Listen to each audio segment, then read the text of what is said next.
you saw the roster and you laid out your own goals for this team, for Team 44. Did you imagine being where you are at today? And, you know, and with that being said, last year's team had a lot to overcome when you got here. You've taken the team a long way in a short period of time. And again, like you said, or we wouldn't be here. Tell us your thoughts about what you've seen this year transpire on the court for your own sake, what you've done. Well, you know, I think one of the best things that our coaching staff probably did is that we didn't come in with a lot of like, hey, here's what we can do, and here's our list of goals. Let's check them off. And if we don't get here, that's going to be disappointing. If we do get here, that's going to be great. I think we really approached it probably much with the same open-mindedness that I described the players as having, of like, let's discover what's great about this group, and then let's figure out. Now, our job as coaches, once we kind of have an idea of what it is that makes them special, now let's try to figure out game plans and ways to make the game about that. And let's not let the games be about the things that aren't in our locker room or aren't our skill set or aren't the things that we're really good at, because we're just going to be chasing our tail if that's the case. And so I think that discovery process it's something that's still, I say it's our group a lot of times before games, like, I can't wait to play today and see what you guys are going to teach me about you that's going to help us win the next game, because it seems like every game we've learned a different way we can win, or we've seen something different or special that we hadn't seen to that point. And as coaches, we've tried to do, just a really responsible job with taking those discoveries and then applying them into the next game plan, and trying to lay that next layer of confidence in the things that we're doing. But, a lot of discovery, a lot of open-mindedness. I think a lot of things where we didn't want to have too many predetermined ideas about the team, because then we might be in danger of limiting them. And so we definitely didn't want to overcoach in that regard. We wanted them to show us who they were. That's what we challenged them to do from the very, very beginning. From the very, very beginning, the things that I told them before I even had my staff together was, I want to know two things from you. Can I trust you?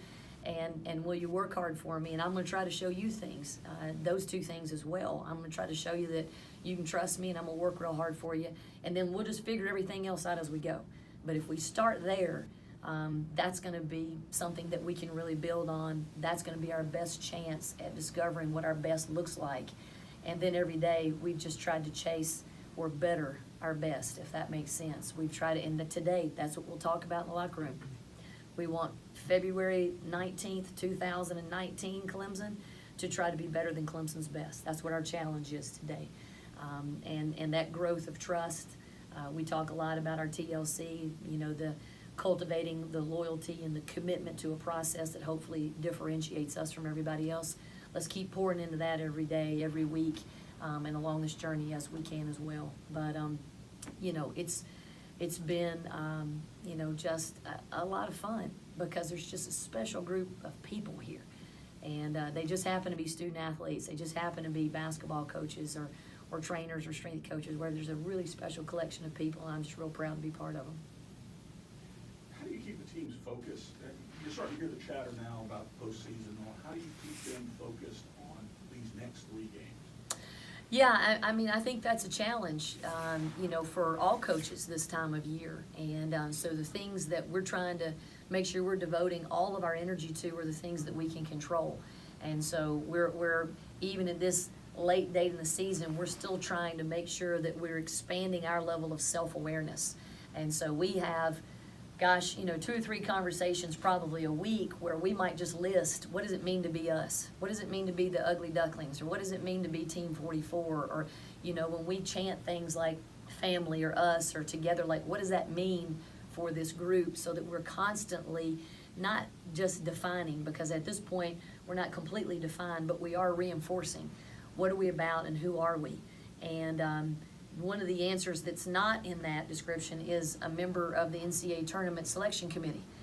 We can't do anything about what they're deciding in the next few weeks except for be the best version of us. And so can we improve today? That's what we need to do. That's what where our emphasis and our focus needs to be.